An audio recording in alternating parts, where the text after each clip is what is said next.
Welcome to Sports and Stogies. Now, introducing your hosts, Cameron Winkowitz and Austin Hayes.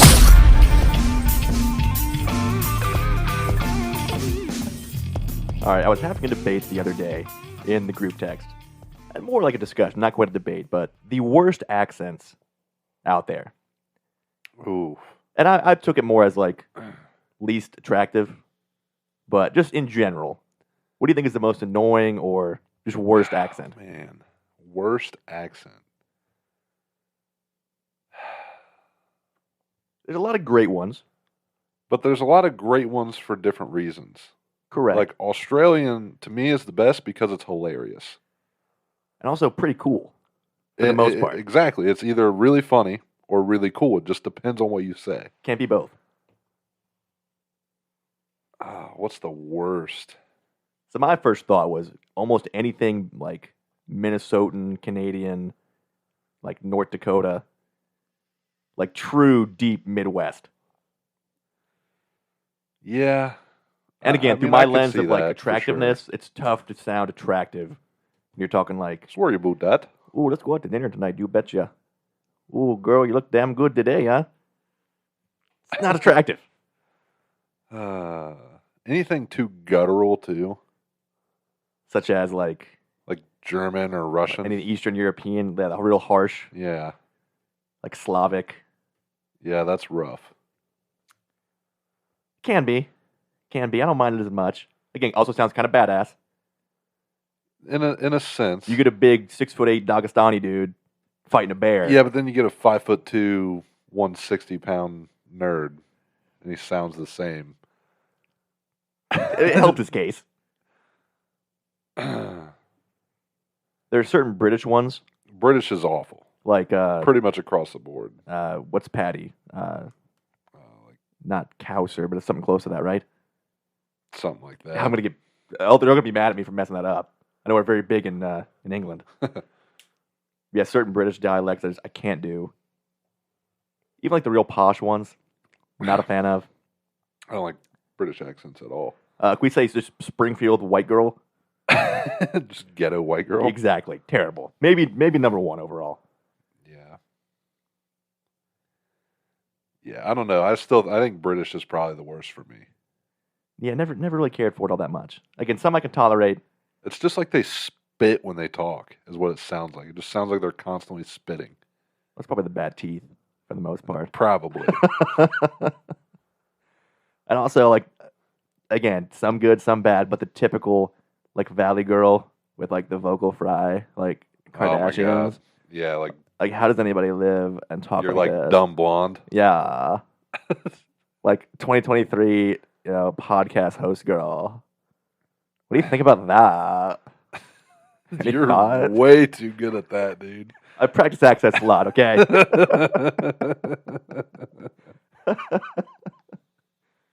I mean, call me Shane Gillis, so to speak. Who, by the way, killed it on SNL. He did. As He did expected. great. Yeah, Well, I think my saw favorite all sketch- the uncut sketches Yeah, that was too. the best one, right? The Limu Emu Yeah, that was a good one. didn't even make air. There could be some legal things for that, maybe. I'm sure they had that approved first. Obviously not. Maybe they thought it was approved. This was for time.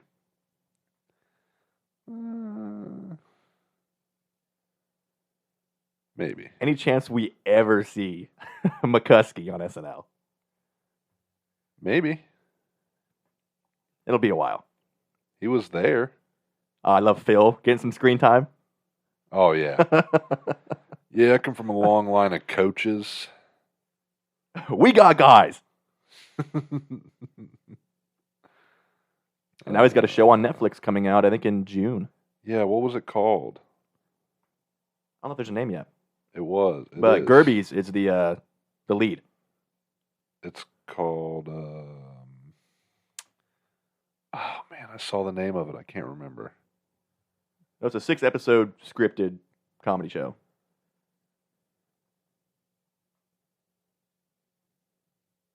Go to the old MSSP subreddit, which only has 3,000 members. What a joke. Well, They don't really. There are more dogs out there, dude. Come on. Yeah, but maybe they're not there for the. Maybe they're not Redditors. Take it back. Wrong sub. The MSSP podcast has 11,000 members. Okay, now we're talking. Still not enough.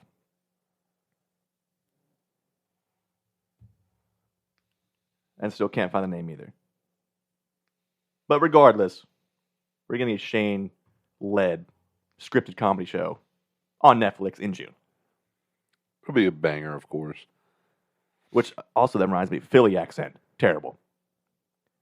Yeah, It's rough. it's pretty bad. And also, like, Honestly, any maybe the dumbest sounding. American accent besides like Southern, Southern is the best. you just feel so comfortable. Even Like- that's mountain folk Southern. Like, It's just like that's your grandparents. They want to take care of you. yeah. You just all it's welcoming. all your boundaries are down. Yeah. They could 100% rob you. Easily. I wouldn't even like. I wouldn't even know I got wouldn't robbed. press charges. I'd be like, I'd be happy to give this to you. Of course you can have it. Take the shirt off my back. Why don't you? Louisiana, like straight Cajun. Can't even Kinda understand like- what they're saying Kind of like Australian, where it's just funny, because you don't know what they're saying. but also it's got that welcoming feeling too. Is shrimp I'm gonna assume you said gumbo. Yes, I'll take some. gumbo? Yep. Jambalaya? Some Hell yeah, gumbo, brother, some let's gumbo, go. Some jambalaya, some gumbo, some shrimp. Mm-hmm. Do you think we have accents? We definitely do. Like at least a slight Midwestern. There's right? some sort of Ohioan accent, I'm sure. I think we're pretty generic. Yeah. For But the we most think we part. sound normal. Everyone Yeah, thinks they yeah, sound of normal. course. So we wouldn't be able to judge an Ohio accent because we sound normal. Yeah. Newscaster accent. Horrible. Not even. I guess not really even an accent, but newscaster voice training Yeah, it's is rough. impeccably annoying. It's pretty rough. How about just Chris Hansen? Hey, why don't you just take a seat right here? Hey, what are you doing here? You have a box of cookies and condoms. You said you wanted to blank her blank. There's some dude sitting there crying. What do you mean by that? Now sir, I didn't say that. I was coming over here to tell her not to do things like this because there are a lot of bad guys out there. Those are the ones that are like, really? Why are you saying that right now? You got to pull out every stop you got, right? Having your life ruined on TV, rightfully so. What a great era of American news coverage. That's true journalism right there. Yeah. And really, raised awareness too. We're in the age of the early internet. Shane, comments, questions, concerns? Worst accent out there?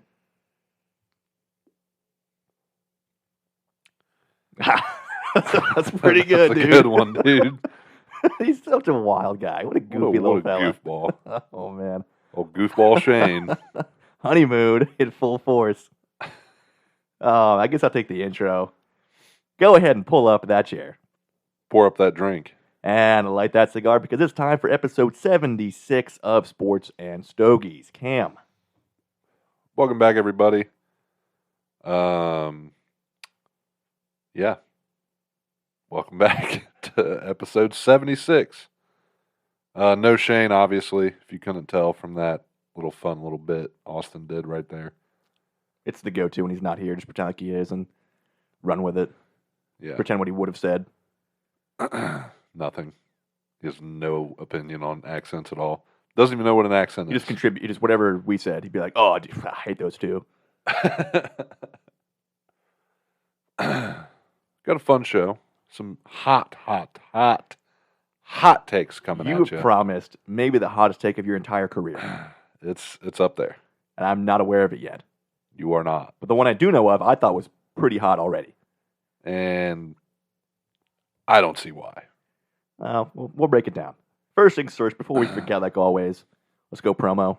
Knock that out real quick. Social medias are Sports and Stogies on Twitter or X, TikTok, Instagram, Facebook, Reddit, YouTube, and other podcast sources are Spotify, Apple, Google, which I still don't know if they've went full to YouTube Music yet or not. If you guys use Google, let us know Yeah, send us if some you feedback. can still use the link that we've provided. Yeah. Amazon, Apple Podcasts, Spotify, YouTube, all that good stuff. And that's it. And Gmail at sportsandstogies@gmail.com. Send in your fan cues and blast to the pass, or who you guys think are overrated. Because there will be a weekly segment going forward. At least in Definitely for the off-season downtime of of the year. NFL. I think I'll go one ad read now, one mid-roll. This show, of course, brought to you by the one, the only, ACE-certified personal trainer, Evan Keaton. Friend of the show, longtime listener, supporter, and probably the most fit guy we know. We'll bring the gym to you or come to the gym with you. He's got personal classes if you prefer a group setting. Get with him at allthingsfitness15@gmail.com, cell phone 937-308-6324, and website allthingsfit.org, and of course his Facebook page and like pretty much all social And media. Instagram, yeah. Yeah. I believe also on his website there's now a email chain link where you will get emails, updates from his business through your email when you sign up for it. I think is what I saw on Facebook. Which I have already done. I would suggest you guys all do as well. I got a new pipe. Yes, you do. And it looks fantastic. It's pretty nice. Smoke It production is- looks fantastic. It is a Viking Copenhagen pipe Is that the brand or like the Yeah. style? brand. Okay. And it's sandblasted, which is why the texturing on the bowl is so nice. But this is amazing. Yeah, I mean, great craftsmanship. Looks gorgeous. Great craftsmanship, looks gorgeous. The draw is great. Easy to clean. This just pops right off. You can get in there and clean real easy. Perfect. Yeah. Smokes better. Bigger bowl. Definitely a bigger bowl. But yeah, so far A+. It looks like I haven't seen any relights or any maintenance to it yet. I've been relighting, A little but that is also, Just part of smoking a Yeah. pipe. Yeah. Either way, it looks much more convenient it is. than the still awesome, but more special Now occasion. on display. yeah, Gandalf pipe. Yeah. And the tobacco in there today. Is the same as last week, the CAO vanilla and blue, Davidoff blue mixture. But I will say the Gandalf pipe with the burn marks inside of it now does make it look better. Oh, it's a classic aesthetic move right there. So that's all I was doing. I knew what I was going to do. You got a good 2 months out of it. And tonight I've got the 2024 edition of the Drew Estates Freestyle, which we did last year. I think pre-Shane, right? I think it was just me and I you think that tested so. those out. It was $40. Of course, comes with 3 sticks. These are all 6 by, I think, 52. I kind of compared it with some stuff in my humidor. Maybe a 54, but definitely 6 inches long. So 3 of those. A cool torch, which is like a cigar size and shape. Yeah. A single torch flame, pretty nice. Of course, butane. A nice new cutter with the back on it. So I think it's called like the perfect cut. You can never cut too Yeah. much, which is convenient. And then Be good for like Shane beginners. yeah, someone who's Yeah. not, maybe as experienced with a guillotine. You want to cut too much off and totally ruin your stick. And then a leather like keychain lanyard. Again, Always for $40 nice. for 3 sticks alone is a solid deal. And then all that nice swag with it. Had to pick it up. It's definitely a Connecticut wrapper. Visually, that's clear. So far, excellent burn, totally even. Ash is holding nicely, about 1.5 inches in. Flavor-wise, again, clearly Connecticut, pretty mild. A little bit of spice, a little bit of sweetness, some nuttiness. My guess is it's the Herrera Esteli line. There's no Connecticut there yet. The construction is similar. Build is similar from their Maduro and Habano. So that's my locked-in guess. I think that comes out March 14th will be the official announcement and release. If you guys got in early, I think it's already ended, but you could go on the promo with your QR code you got when you bought these. Grand prize like an $11,000 Drew Estates pool table. Be sick for the garage. God, that'd be a nice piece to have. And like a $5,000 like Drew Estate laptop. Also would be nice to have for the show. And then a humidor cigar ashtray combo. With, I assume, plenty of other small prizes. There's cigars and swag And stuff you're like in that. on that? I'm in on that. So fingers crossed. Honestly, I'm kind of open for the laptop. That would be nice. I don't know the brand on it, but Doesn't matter. $5,000 laptop. That's got to be nice, you know. That's like the best laptop money could buy. Yeah, would be great for the show. But it only has one USB port. We get it customized. Or we just sell it off and get exactly what we do need. But yeah, so far, I'm definitely impressed with the actual stick. I think last year, we agreed. I don't think the Freestyle was actually what they released. It was very different. Yeah, a lot of people were agreed with that. Across the board. But this definitely much improved from last year, at least for my taste. And I'm not a big Connecticut guy either. But for what it is, I'm definitely enjoying it so far. And I'm pairing that with a old reliable favorite already off the board, the 1792 small batch, which is 93.7 proof, mash bill of 75% corn, 15% rye, and 10% malted barley. Only like $33 at my store, even though it's only one per person, which is odd to have something that, at least around here now, pretty easily findable to be that price and still limited. But yeah, reliable, not too hot, a very nice, pleasant, like vanilla overtone, and not overpowering the Connecticut smoke. So obviously a good combo right there so far. And I have my Gym City Bourbon Society Ezra Brooks barrel pick from their Distillers Collection. Sour mash, charcoal mellowed, and I believe it is 113. Delicious. A lot of those standard bourbon notes with some smokiness. It's delicious. And then probably not next show, but should be the show after. We'll have our OCM New Riff barrel pick. Beautiful. I think March 8th. Those will be ready for pickup. Let's go to our one fan question today, based on this weekend's events and a couple times this whole season. Should the NCAA ban court storming? Yes. It's dumb. Like I said, the only time, we kind of talked about this a little bit pre-show, the only time that I feel like it would even be not even like important or necessary per se, but like Acceptable or reasonable, I guess, would probably be the better way. But like, is if you just won the national championship. And even those are neutral site games. Yeah. You win against Duke on a Tuesday night, you're storming the court? Is that the highlight of your year? For Wake Forest, probably. But even if you're the last team in the conference, act like you've been there before.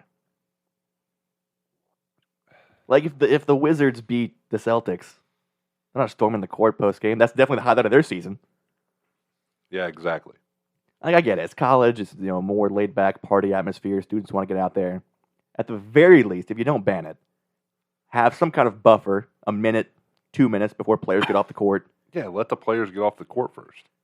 Or like I think this past week, LSU had to pay Kentucky $100,000 because the LSU fans stormed the court.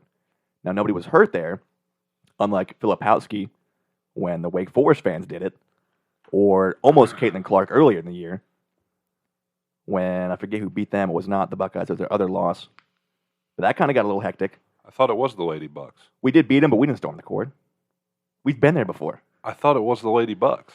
I'm trying to rewrite history here, man. Come on, don't correct me. We were ranked then. Come on. I thought it was the Lady Bucks. It was.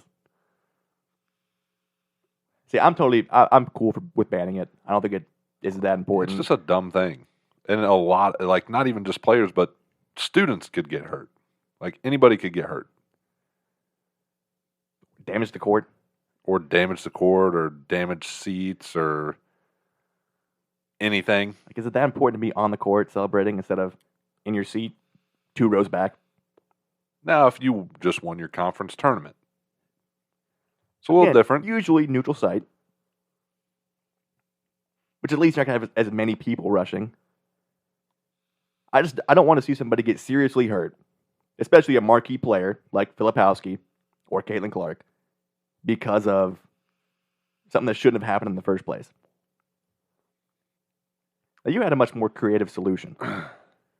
Oh, should we say that on air? I feel like we might as well. Because a fine might not be enough. Fine may not be enough, but you know what would be? If you were allowed to take the fan that collides with said player, coach, or whatever, and one guy from the team, deep on the bench though, like maybe the 12th guy, 11th guy, 10th guy. A red shirt freshman, maybe. You're 10, 11, 12.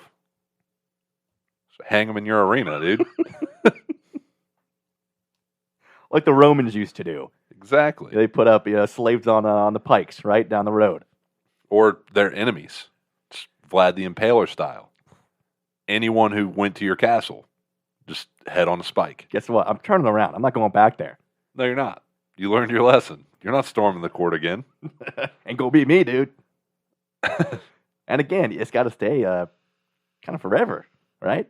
Be hard to get it down. Maybe next opening day, people kind of forget. It's still there. Got to have their memory jogged. You look up and see, oh, you know what? I'm not going to storm today. Yeah, you know, something changed my mind. Something about just, I feel like I need to change my mind here. NCAA, please write us with that confirmation. We would like some kind of credit for that. Yeah. Maybe compensation. Some royalties would be nice. Or at least the media help there. Yeah. Maybe get us on the pregame show. Or actually calling games would be nice. Anything's better than the basketball announcers we have now. And if we get to call the game where somebody does rush the court, Oh, we would not be like those announcers at, what is it, Incarnate Word and, state third string school where they got in that huge fight post game, right? And they were like, oh, this is horrible. We're getting involved. Stopped. Well, the headset's coming off. Headset's coming off. We're getting the ropes. Yeah. We already have the ropes. Yeah, we're ready. We're ready to go, dude. Shane's up in the catwalk. He's just like, throw it up here. He's hopefully got one too. He's going to catch our rope with his rope. I don't know if we trust Shane with that job.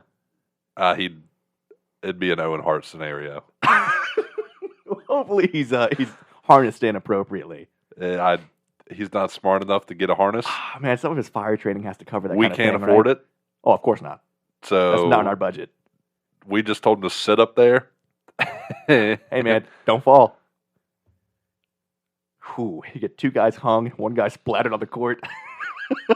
Definitely never Sends a storming message. a court again. Sends a huge message. Oh, man. All right, do we have a title for this segment? Overrated, and maybe eventually underrated as well. Yeah. It's almost like Cam's Corner again. A variation of Cam's Hot Take Corner. Underrated would be fun, too. Maybe we can alternate. Overrated Wednesday, underrated Tuesday. Yeah. Remember Lightning Round?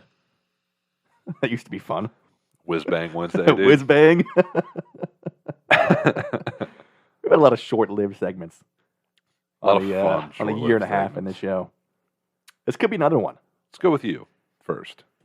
All right, so Because we kind of agree with yours. we took some suggestions, took some fan mail, but I think to start off with, the first overrated segment is a guy that we all agree is a all-time athlete, Specifically athlete. but as a football player, and not even entirely his fault, he is overrated. And it's Agreed. Bo Jackson. Sacrilegious, maybe. We all love Bo. But look at the numbers. Yeah, again, I mean, you love Bo Jackson for his athleticism. You don't love Bo Jackson for his football proficiency, his statistics, his yards in his career, his amount of touchdowns, his receiving yards. It's Only 4 years before the injury, right? Peaked at 950 yards in 89. Career 16 touchdowns. Now, his highlight, of course, was yards per carry. Went 6.8, 4.3, 5.5, 5.6. Big play machine. We know that. That's Bo, right? You're getting an 85-yard carry probably every game. But a career under 3,000 yards. Again, only 16 touchdowns. Only 38 games played. And definitely a better baseball player than he was football. That's one part people usually don't mention. Could he have been a Hall of Famer? Could he have been? He had one second-team All-Pro. What's his lone accolade? I think he's a runner-up Rookie of the Year. I would have loved to have seen a different dimension. He never gets hurt. Maybe he would have chosen one over the other, or could have done both for even just 10 years. But for what he accomplished when he did, again, incredible. We're never going to see it probably ever again. Not at that. But like you said pre-show, probably not even a top 50 running back all time. Definitely not. Now, I know a lot of you guys that actually got to see him play might get a little upset about that. Let us know. But I don't think you'll be as upset with that as you will be with Cam's. Starting off. Cam's cold take. We're going to start off mild here. Joe Montana, overrated. Now, we joked about this last week. At least I did. I dug into it. I looked into it. It's so a lot of people will include him in the top 5 quarterbacks, right? But he is the easiest to replace by far. Have at it. Make your case. So he was 2 MVPs in 89 and 90. And they have to be the most mid MVP seasons I've ever seen in my entire life. Okay. Who should have won MVP those years? I didn't look and compare. All I know is he had 3,500 yards, 26 scores, 8 interceptions in 89. And in 90, he had 3,900 yards, 26 scores, and 16 interceptions. And the team record was? 14-1 and 11-2. And those weren't even his best years either. Statistically. But, his high is 31 touchdowns, but there was only 3,000 yards that year and 13 interceptions still. But other than that, it's 26 touchdowns, 28 touchdowns, 27 touchdowns, all in double digits interceptions. The guy threw a lot of picks. A lot. Mm-hmm.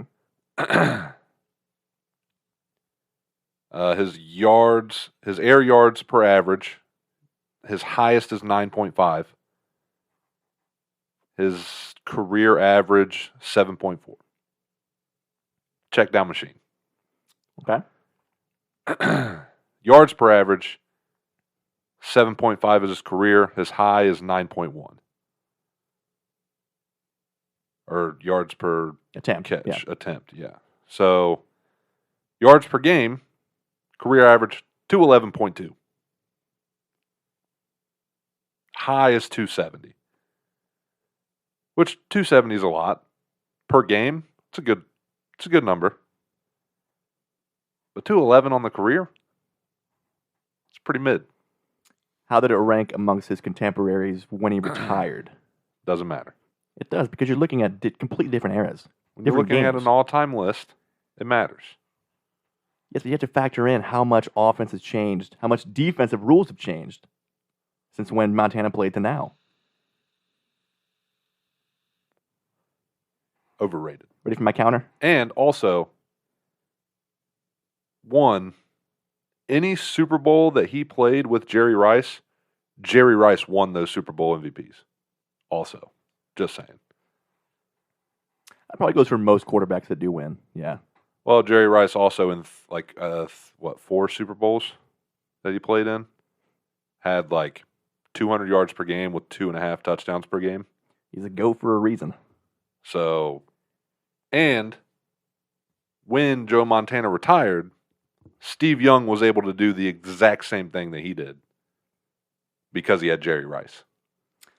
Steve Young also a top 20 quarterback all time. Top 20? And still on one of the best teams of all time. Not top 5. Well, Montana was clearly better for a longer period of time. More consistent for a long period of time.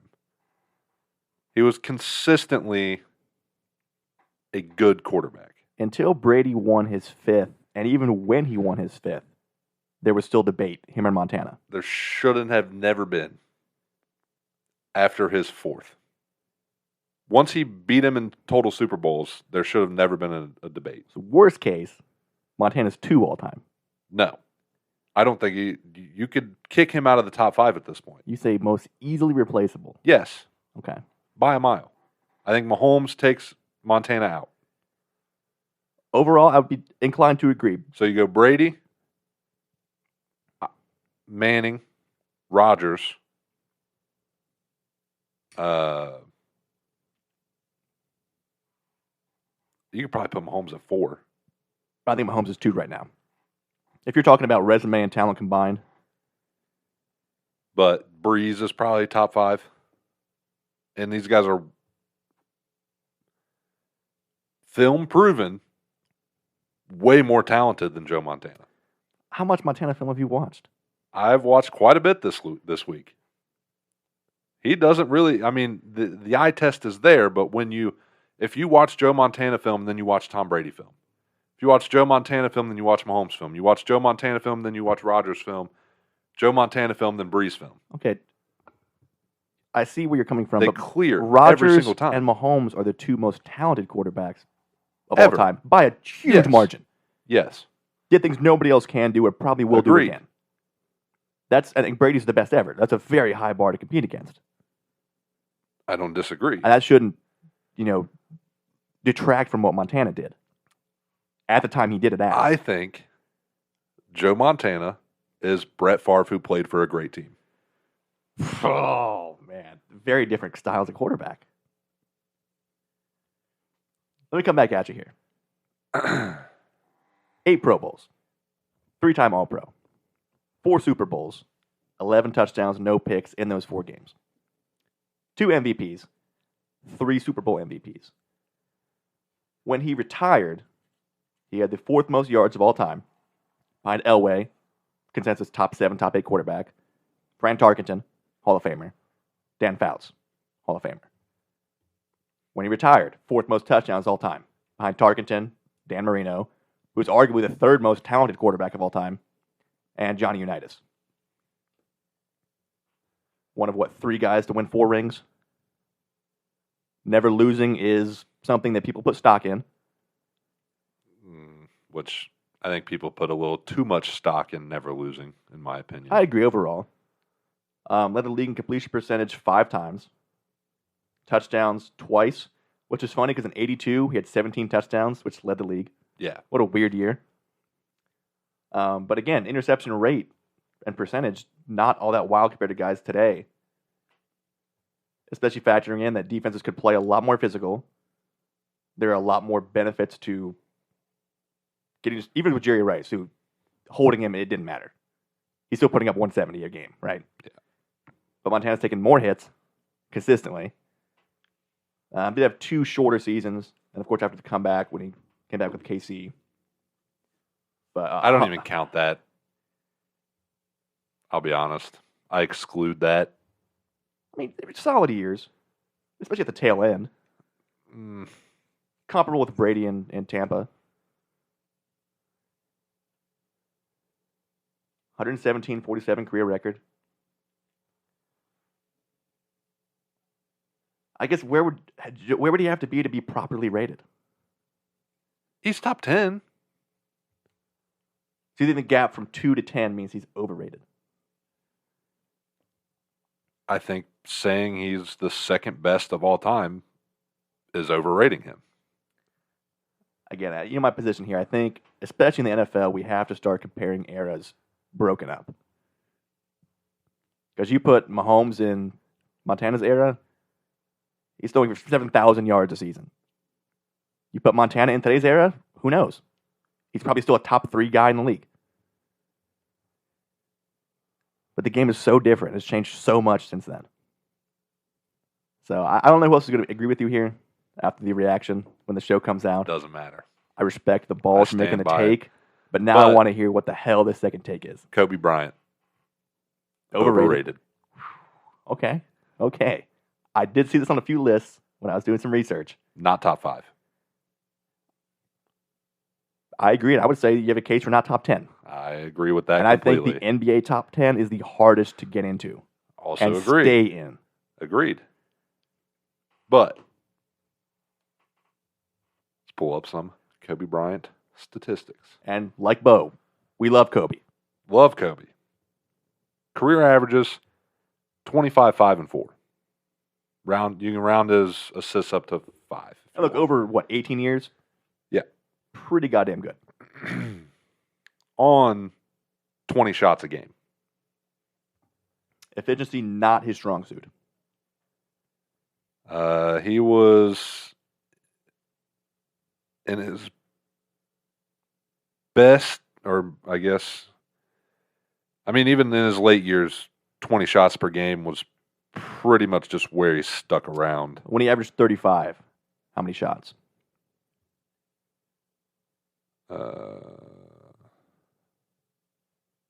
27. Yeah, efficiency, not his strong suit. Never was.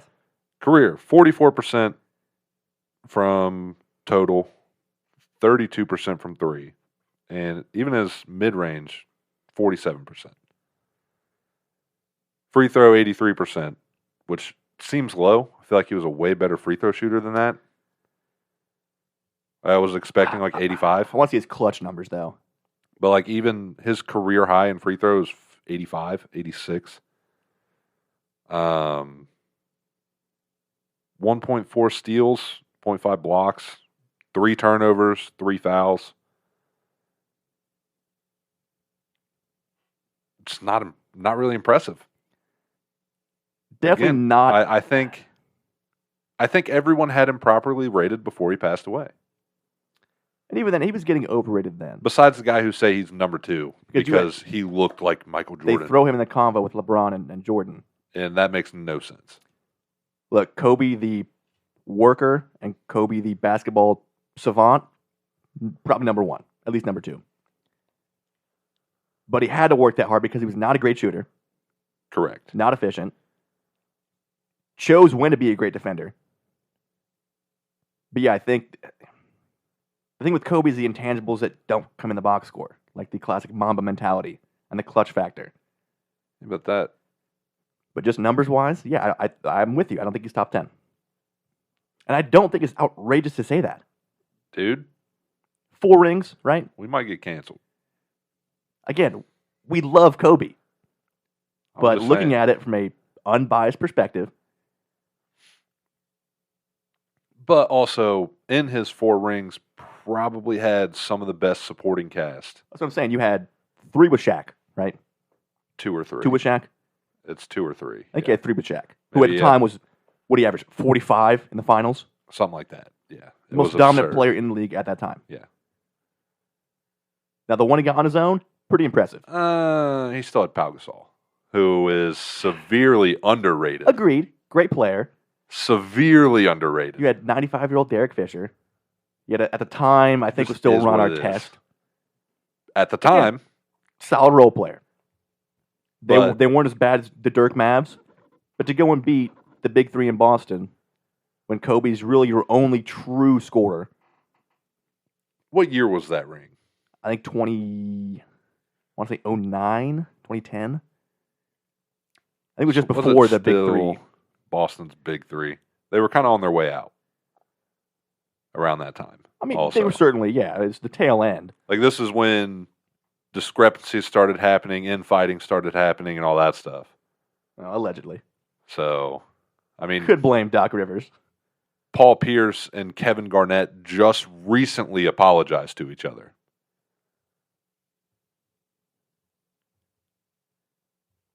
See, that was 2008. Celtics beat the Lakers. Yeah, I think it was 09 or 2010 when they came back and got revenge. Yeah. So you got prime Pau Gasol, which again, we are severely underrating when we talk about this team. Pau Gasol, maybe. No Shaq. He's no Shaq. I'm trying to think here. Top 5 foreign player all time? Probably. Right now, you have could that Giannis probably Jokic argue. Dirk won. Yeah, I'm saying you could probably argue Pau Gasol like top 15 big man all time. We're due for some lists here. Maybe even top 10 in the off season. Top 10 might be pushing it, but you may be able to squeeze Pau Gasol into the top 10 big men all time.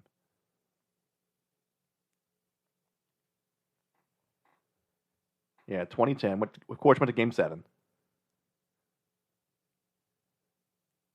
Yeah, I mean, he tragically passed away, but that doesn't mean that he's just the best. That's just not how that works. And again, to even say that he's not top 10 is not like a bad thing. Okay, great. You were the 12th best player of all time. That's a top 0.0001% career. Yeah. And again, I think the NBA top 10 is the hardest to get into. It's tough.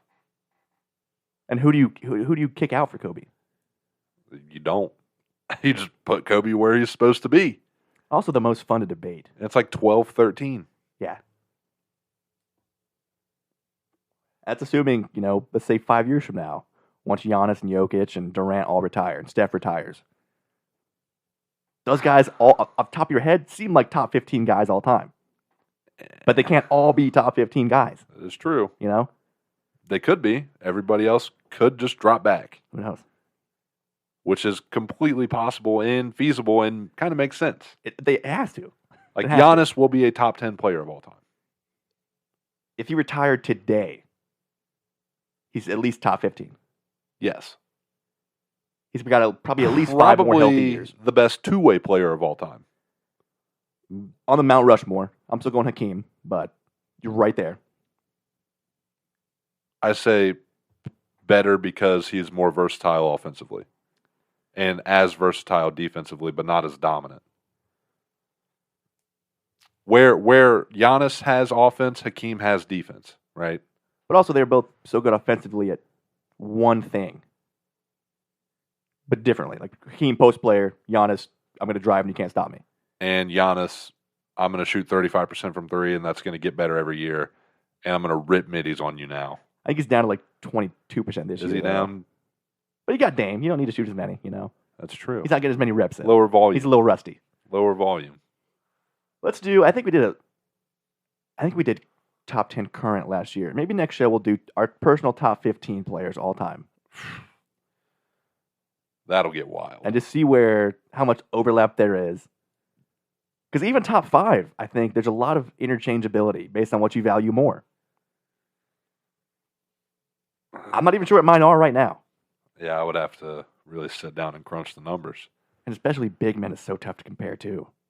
Because their stats are always, like the top big men are like 30 points a game, 15 rebounds on 75%. Like Shaq, most dominant.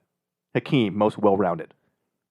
Dirk, Most versatile. Impactful. Yeah. Yeah. And first, completely changed the way that big men can play. Honestly, Tim Duncan, not sexy, but holy shit. The benchmark of consistency. I think you could argue that Shaq's more well-rounded than Hakeem. Shaq was a top-of-the-line defender as well. Great defender. Probably sneaky there. Hakeem wasn't doing a whole lot outside of the post. Well, neither was Shaq. And neither was Shaq. That's what I'm saying. Yeah. So you're comparing the same skill set. And in my opinion, Shaq did it better. Shaq was more physical. Hakeem was more technical. Yeah. But I feel like physicality when you're coming in the paint. Well, when you're Shaq and you're unlike anything they've ever seen before, yeah, you're going to be that physical. But in the same vein, Kareem's the most technical of all time. Never gets talked about. Maybe did he play too early? He played with Wilt, so probably. Like, he was a leading scorer of all time until last year. Yeah. For like 40 years he held that title. And he played for like 20. So he Has played through 7 rings? Yeah. I don't know actually what his ring count is. What do you throw in Bill Russell? Wilt, Bill Russell, Kareem, all these guys played together. And they can't all be top 5. It's insane. Basketball's tough. It is tough. And again, I feel like maybe not quite as much as with the NFL, but you have to start breaking down by era. You put Wilt in today's game. What's he put up? Like, do you just have to do top 5s by era? Almost. From now on? Almost. Then, yeah, I'll give you Joe Montana number 1 of his era. I love Marino, man. Again, you can't factor resume in there because it's not even close. Dan Marino has no resume. No, unfortunately not. But in terms of passing talent, I think he's number 2 in that era. I mean, you have to give it to Montana with his MVPs and Super Bowls. and fake Super Bowl MVPs. I actually don't know. I don't remember when Jerry Rice was drafted, so I don't know if his first ones were with Jerry Rice or not. I think he had them all with Jerry. So yeah, Jerry Rice should have won every single one of those Yeah. MVPs. We'll break those down too, because I feel like again, Because the last one he won, he had 3 scores and like 187 yards. The first one he had 215 yards and 3 scores, and Joe Montana won Super Bowl MVP. it's a quarterback award, unfortunately. Now the second one, I think he had like 125 and 1 score. So yeah, okay, Montana can win that one. But 2 of the 3 were 100% Jerry Rice's awards. He All right. averaged like 19 yards per catch in the Super Bowl. Unreal. And the odds of Joe Montana averaging 19 yards per throw to Jerry Rice are very low based on his 7 career average. High being if 9. Tyreek Hill did that, he's clearly MVP. Yeah. Jamar Chase, Jay Jettas, clearly MVP. Yeah. I'm not giving Kirk Cousins Super Bowl MVP. No. Come on now, boys. Yeah. Can we go back? And Maybe Joe Cool started that Can we trend give those awards to Jerry Rice now? Can we? retroactively. Yeah. Can we correct that? We made a mistake. The only blemish on his career. Is getting robbed of Super Bowl MVPs. At least 2 less Super Bowl MVPs. So again, give us your feedback. I love this segment. I think it's great to stir up It's fun. debate. It's fun. because we all love talking about hot topics like that, right? Yeah, it's fun. That's what sports media is all about. I will say NFL is hard. Because, like, Harder, I think. I'm not saying Joe Montana's trash. He had a great career. Again, we're saying worst case, top 10 all time. Yeah. But it's like, when you look at, like, running backs, I don't think there's anybody in the top 5 that you could say is overrated. And there's not a lot in the top 10 that you could say is overrated.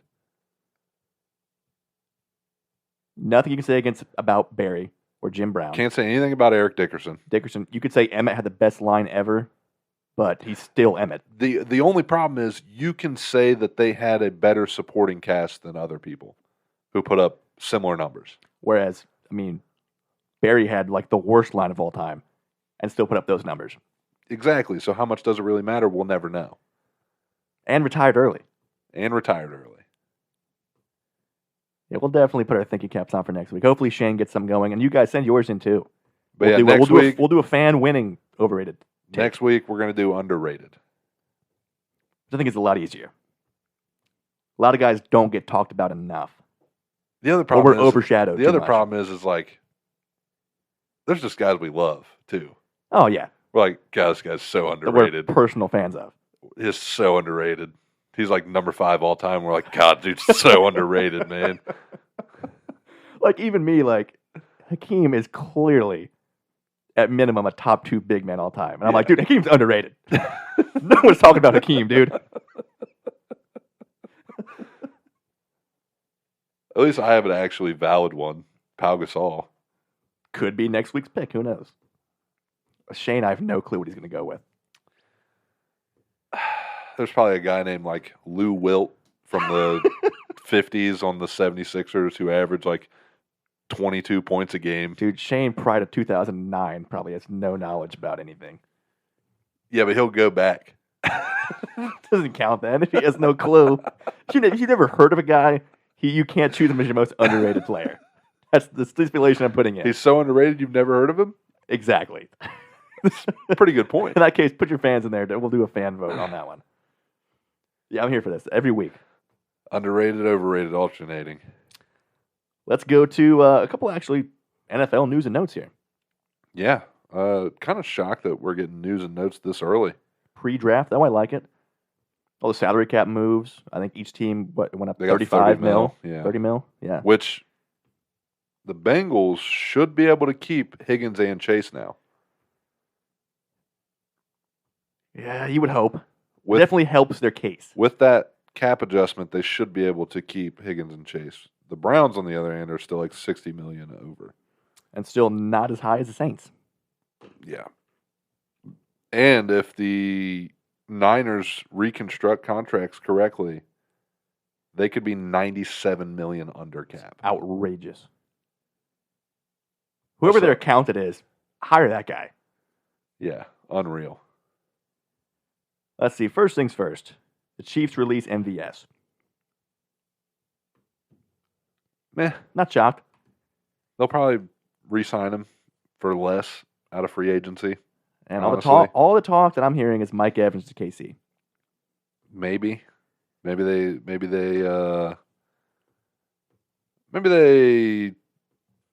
send the stadium to Justin Jefferson as payment. That's a scary thought.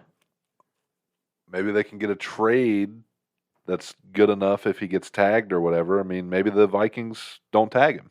I don't know. Because their quarterback situation's up in the air, right? That was the last year of Kirk's contract. Kirk's probably gone. So why keep Jay Jettis if you have... What are you doing? Trade up, try to draft one of these guys? Draft somebody. Who else is it? Like, the free agent market quarterback-wise is bad. Yeah. You have Kirk, and that's pretty much it. Baker. The Buccaneers did say that they don't plan on signing Baker. I've heard multiple things there. Or who's the linebacker? Devin White? They also just dropped Shaq Leonard. That's who it was, Shaq Leonard. Been cut. Yeah. So what are the Buccaneers doing? We thought after that postseason run there, overachieving season, that Baker's the 2 guy. years minimum? Yeah. Apparently not. Well, what do we know, right? Apparently nothing. What we do know is Xavier Howard is all but promised to be released, to at least get to explore free agency. Out of nowhere. Yeah, it's shocking. I know he's a little banged up all year, but it's an all-pro corner we're talking about here. And we thought would be one of the best duos out there with him and Ramsey. They were in my top 5. I think they were number 2, actually. I think my number 1 was Gilmore and Diggs, which we didn't get to see. We will, though. We will. We will. But another year on Gilmore's clock. So. He's an old corner. He is. Old 31. Yeah. A couple tagging so far. T. Higgins. As expected, I think. Yeah, there's really nobody else to give the tag to. Honestly. I guess they weren't going to trade him. Yeah, you give the tag to T, re-sign DJ Reader for whatever he wants, pretty much. Don't worry about, I don't think you need to re-sign to Woozier, too injured. And your other guys are playing fine. Lock up some of your safeties. You'll be good. And L'Jarius Sneed tagged in KC. Also not shocked. Again, another situation where who do you tag? He was the only impact player that's up for a tag right now. So that's a no-brainer. Honestly, none of their receivers deserve to get any sort of tag or anything. No. Not even Sky Moore. So I guess now priority is work out a deal long-term with Chris Jones. that and Pacheco. He's still on his rookie contract, right? Those are really the only guys that you need to worry about re-signing. Say pay Chris Jones and then work out something, if you want, with Sneed.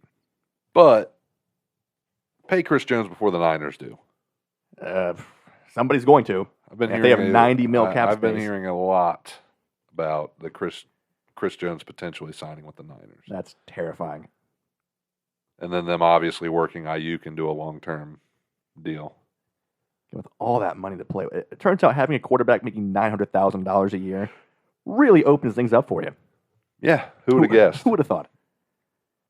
And again, I think probably our leading story here could impact the entire landscape of the league. Zach Wilson, permitted to seek a trade. 3 firsts. Oh. You kidding me? And a starter? What are we starters? Are we donating Zach Wilson? Trying to dump him, dude. I think this is the Vikings' chance. JJ for Zach straight up. Trade Justin Jefferson and some picks to get Zach Wilson. You lock in your quarterback position for the next 10 years. Draft a wideout. Easily Round. replaceable. I mean, it does. Puka Nacua type. It doesn't matter who you draft if you have Zach Wilson at quarterback.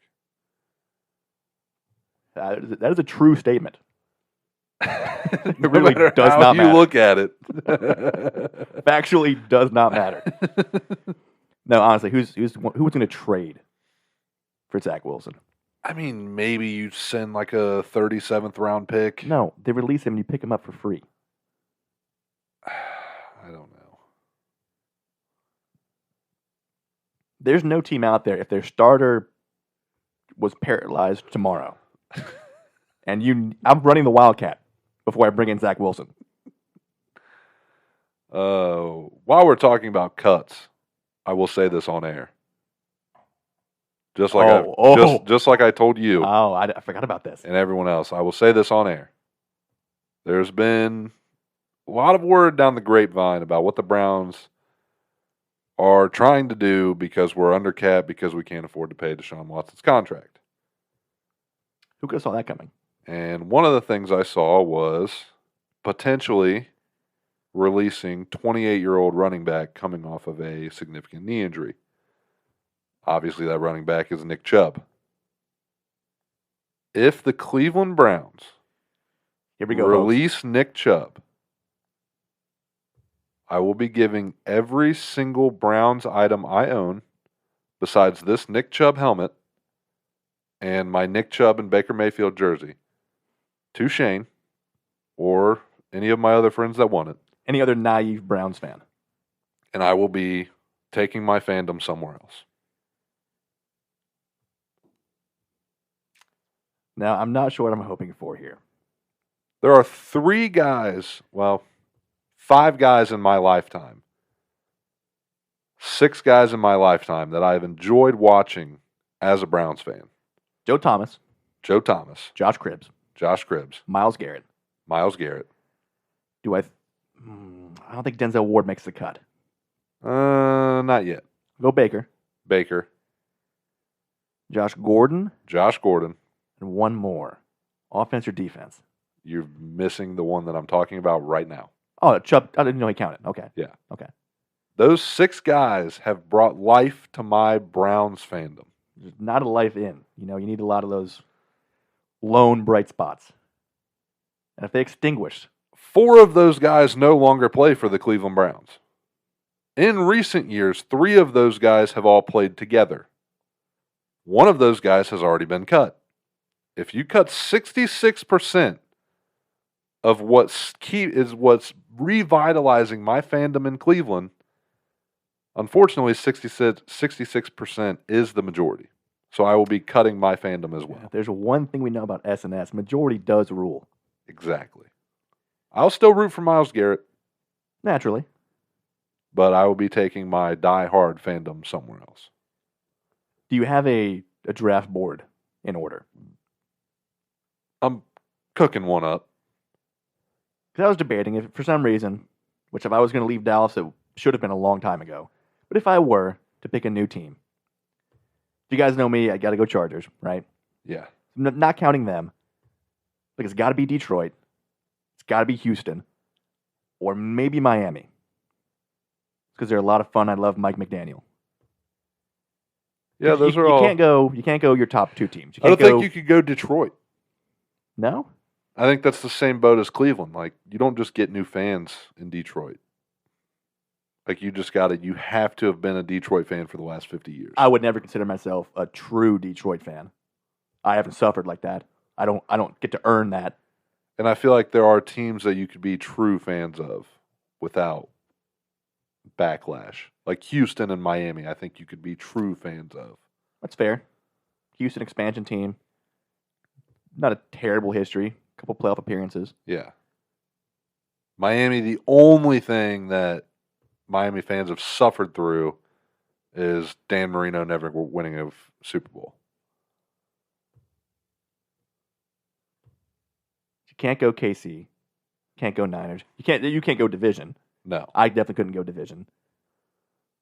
Can't go AFC North. Broncos are trash. Raiders are trash. Chargers are fun, but I don't have that. South, besides Houston, not liking those outlooks. No. East, Patriots, can't do. Can't do Patriots. Bills, I feel like are too good, but also not good enough. Jets could be fun, but their future looks very bleak. For a year or two, then you don't know. Yeah, their future looks very bleak. NFC-wise, Hawks could be cool. Seahawks could be fun. Everybody was a fan of the Legion of Boom. And, good Russ. Yeah. Cardinals, no. Rams, again, future, not sure. I do know a Rams fan, though. He would be very happy if I became a Rams fan. South across the board, absolutely not. Atlanta could be fun. Let's wait a few years first. Atlanta would be the one, if I had to pick one out of the South, that I would probably go to. If the Falcons would keep, if the Bucks would keep Baker and Mike Evans, it's a fun team. Yeah. But with no Baker, I don't care. Or Mike Evans. Yeah, honestly, yeah. Saints, absolutely not. Panthers, trash. And are going to continue to be trash. Yeah. But cool jerseys, though. One strong suit. Like that. You also have to take that in consideration. What kind of gear do I want to wear? Because I've had arguably the worst gear. Oh, it's not great. Browns gear is awful. It's not great. So you have to take that into consideration. I'm going for also aesthetic.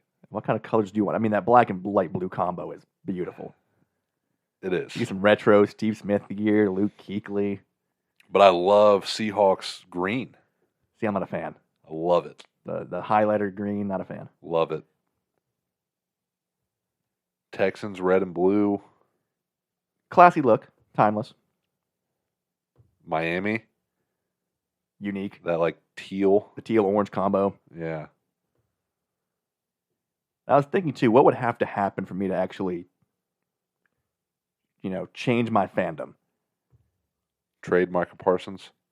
That would be the biggest thing, but I feel like I'm in too deep. See, that's what I said too, but then I thought about it. I'm young enough where You can change. the majority of my life will be with my new team. Fair. Okay. Fair point. So it's like there is a point where there is no return. But also, you've already been wronged enough. I don't think we've been wrong. We just continue to fail. You've been wronged. Not like you, though. Jerry Rice continually choosing not to sell the team. Jerry Jones. Or, yeah, Jerry Jones. You're continuously being wrong. Yeah, but that's Jerry being Jerry. There's nothing we can do about that. Yeah, trading Micah or cutting Micah obviously they wouldn't cut him, but getting rid of Micah would be a gut punch. I hate it when they traded Zeke, You already lost Dan but Quinn. I got why. Yeah, after that Green Bay game, I don't even care anymore. Yeah, but you do. Who is Dan Quinn? You care. Bum. Has You been. care. The guy you wanted to be your head coach. The guy who should be the Dallas Cowboys head coach. Yeah, most likely. Even Yeah. right now. Yeah. Even after the Green Bay game. Yeah. If the Redlegs had moved, if they had gone full A's and just completely given up, I would have to Yeah. bail. They could even still trade all this great young talent they have, which would be incredibly upsetting, but I'd still stick around. At least, that'd be tough, because at least through the bad years, we still had JV, right? You don't anymore. Now we don't. Now if they were You hypothetically, literally only have your young talent. yeah, which is a lot of, and should be There around for a is. while. So Like- I'm not worried. But there's probably a 2-year stretch there before these young guys came in. We're losing 105 games a year, where I was like, man. And getting rid of any young talent that you had. Even that 1 year in 2020 when we had Bauer win the Cy Young, went to the playoffs, had Nick Castellanos. Yeah. Boom, Bauer, gone. Castellanos, gone. Again, back to just JV. Yeah. Even the fun teams that were bad with like Derek Dietrich and Puig and Amir Garrett fighting the entire Pirates team. Yeah. Those teams were bad, but they were at least fun. Now you have a fun, good team. Hopefully, potentially, could be a great team within the next 5 years. If they hang on to him. Let's just go ahead and hurry up, bring JV back as a coach. His talks are, if he's not signed, which I don't think he will be now, like he wants too much money and too much playing time, bring him back in as a coach. Now we're full speed ahead. We got JV in the dugout and all these young guys. Yeah, see, I hope they don't have JV as a coach for your sake. Because if they do start getting rid of the young guys, you won't be able to say, but Joey Votto's a coach. He's still around. He'd leave. No, he wouldn't. He would. No, he wouldn't. I know you want to say that, but he wouldn't. If anything, they'd probably finally fire David Bell and just make How JV manager. How many opportunities did JV have to leave? He Well, could have was- left.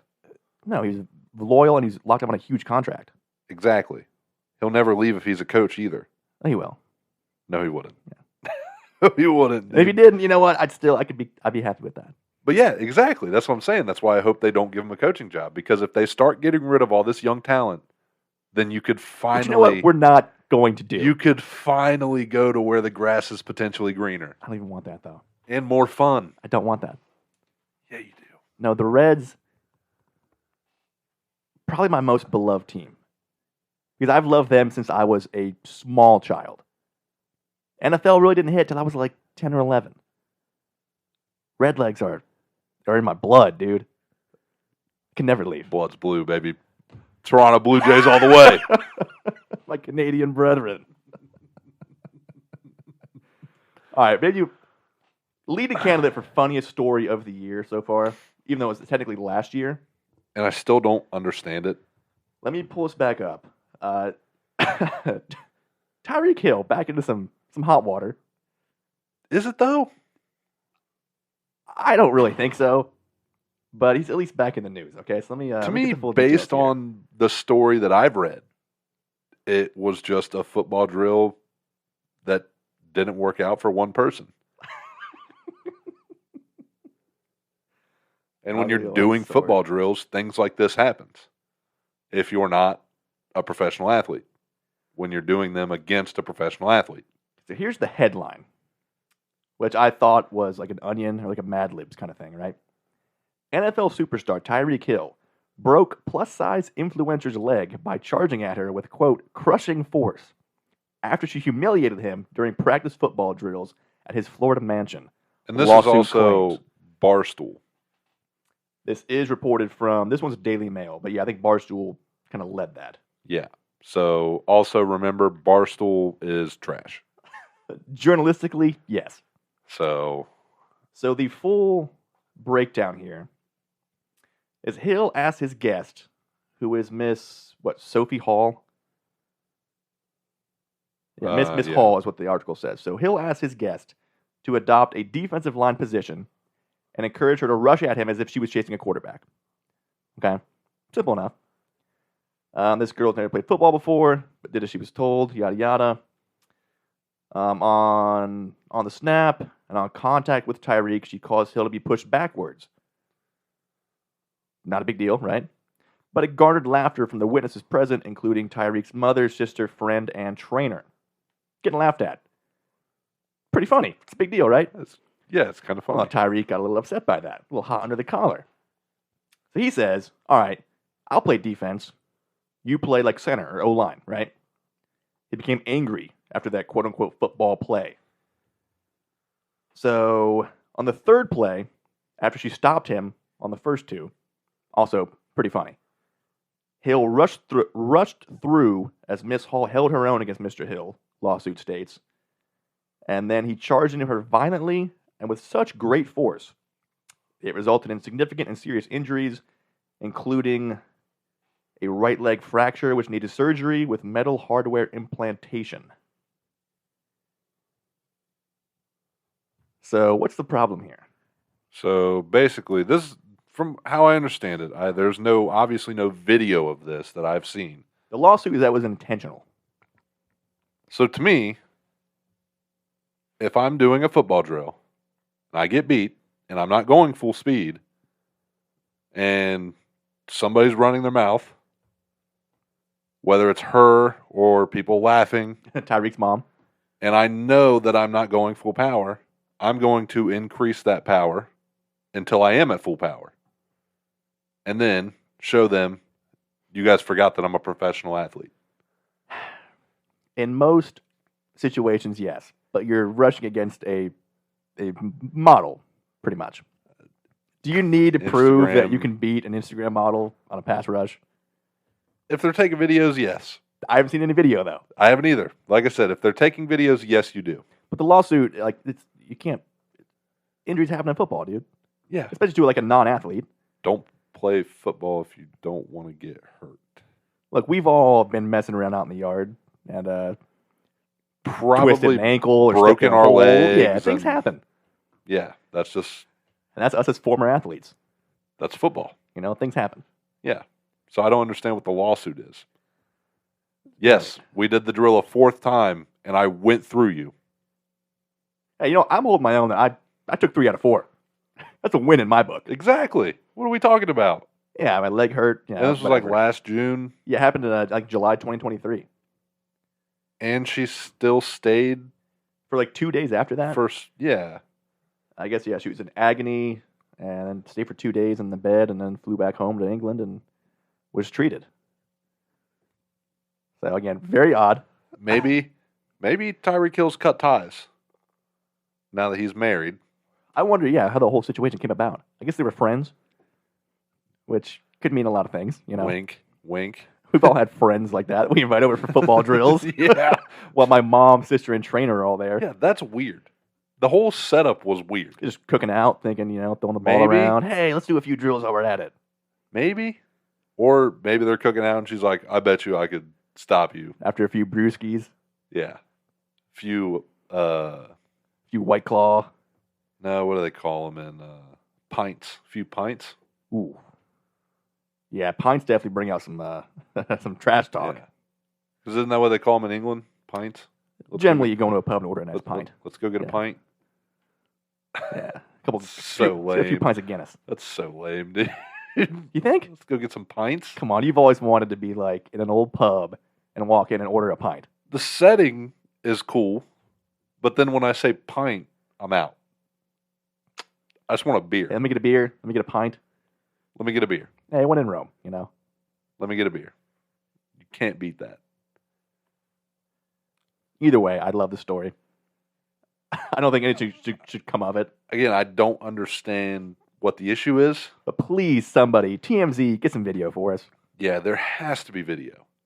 You're talking about an Instagram model and Who probably has a crew. And Tyreek Hill, who is a very social media present person. There And his has mom to be and video. sister and trainer. There has to be video. Somebody's got it.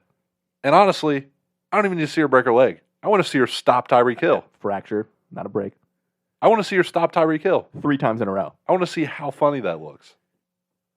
I mean, again, look. It has to be hilarious. He's not a large guy.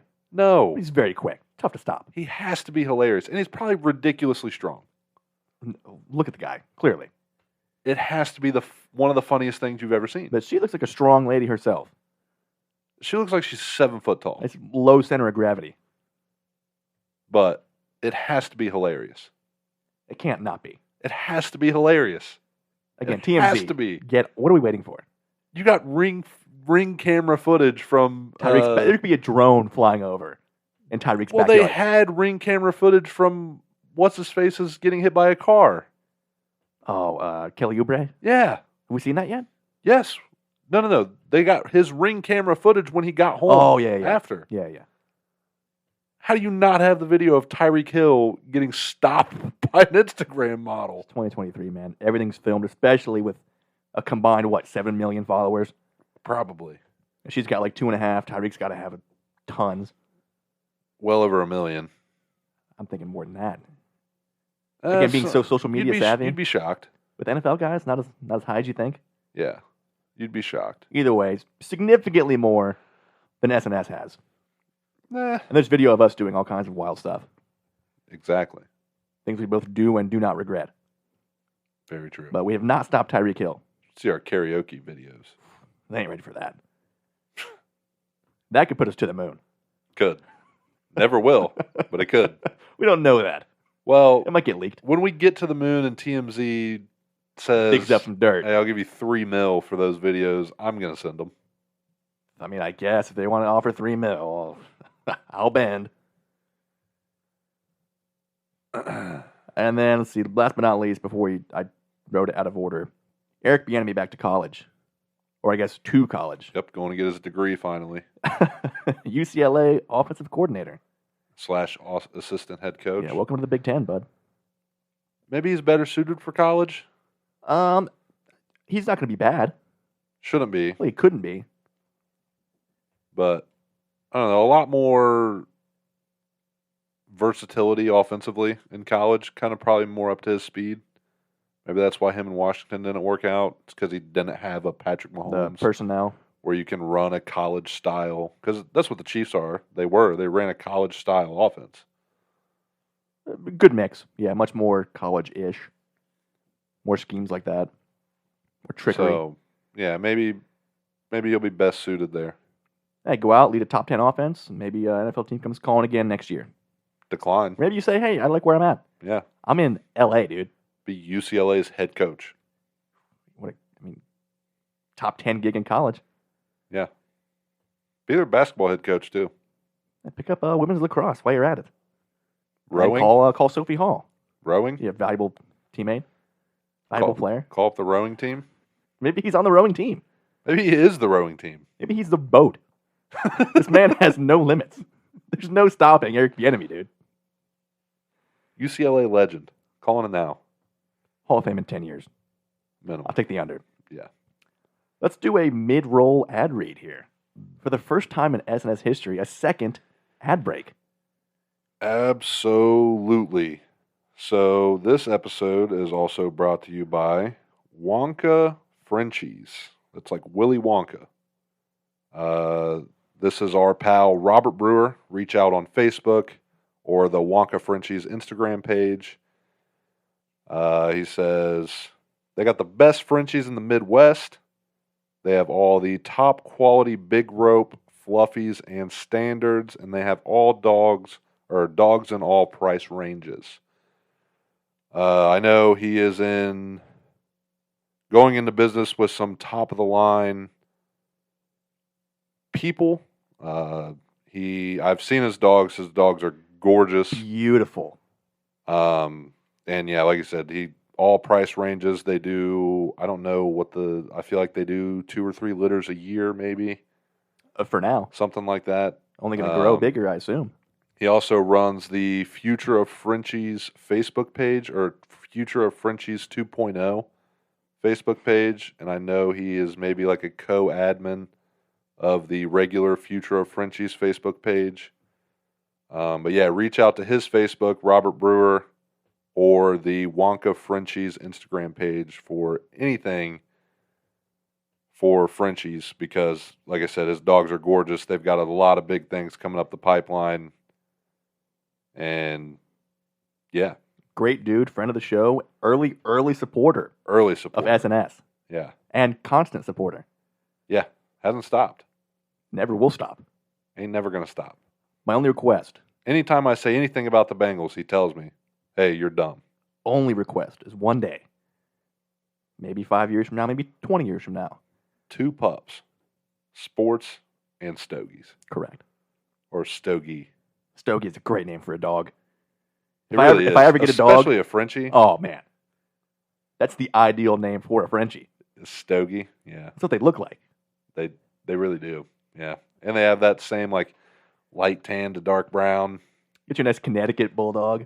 Yeah. Now I want me like a nice Maduro bloodhound. So yeah, that's Wonka Frenchies, friend of the show. Check them out if you're looking for a Frenchie. Beautiful dogs. And we'll now be posting, finally, these pages and logos on our show promo posts as well. Yeah, they're already tagged. Well, at least for Instagram. Because I would have to go edit the Facebook post to tag them on there. They do not have a Wonka Frenchies Facebook page, which they should probably do. That is kind of shocking, yeah. But, like I said, between the 2 Future Frenchies pages and stuff, they've got plenty of... But yeah, they have dogs all the time. Beautiful dogs. Partnership options if you're a breeder. Anytime you say beautiful dogs, I just think about Shane Gillis, yeah. Great dogs, beautiful dogs. So yeah, that's it. That's our new sponsor, Wonka Frenchies. I just saw your Crocs for the first time yet again. They never fail to infuriate me. They're great, dude. I hate them. You should get some. Well, go ahead and get you a new pair that's not brownies colored.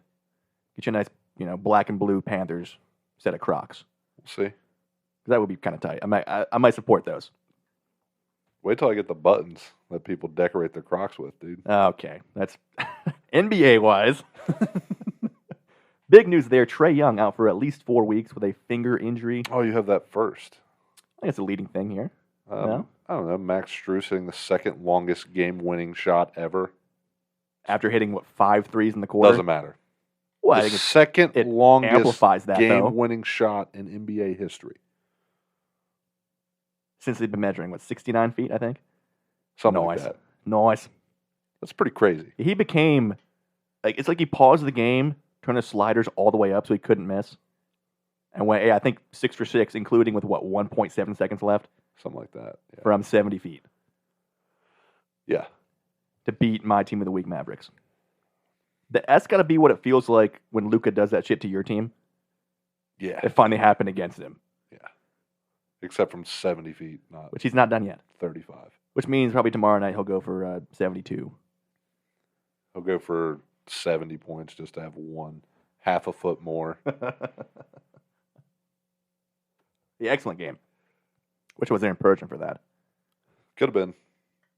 I think we were working that night. PTO. I got to save some up. Me too. But yeah, Trae Young had successful surgery today on that finger, out at least 4 weeks. Your Hornets stat here. Since the deadline, they went from being the 27th team out of 32 in a defensive rating to number 1. How does that happen? Getting rid of PJ Walker, 2 other guys, but adding Grant Williams and like 6 other guys. I can't remember their names. Nothing sexy.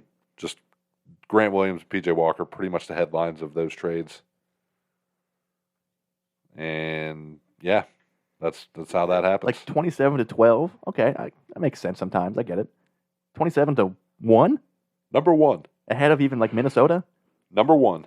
who's setting a historical pace for rating. Yeah. That's No, they're not ranked number 1. no, but since the deadline. Since the deadline. Yeah, that's They're number 1. insane. Hornets may be a dark horse team to win the whole thing. You never know. Defense wins championships. That's what they say. But then they say a great offense makes a great defense too. Like they kind of adjusted that now. They say everything. So Who knows? nobody's ever said offense wins championships. Not that I've heard. They don't say that. We might start that. Whoever they are. We don't. Who is they?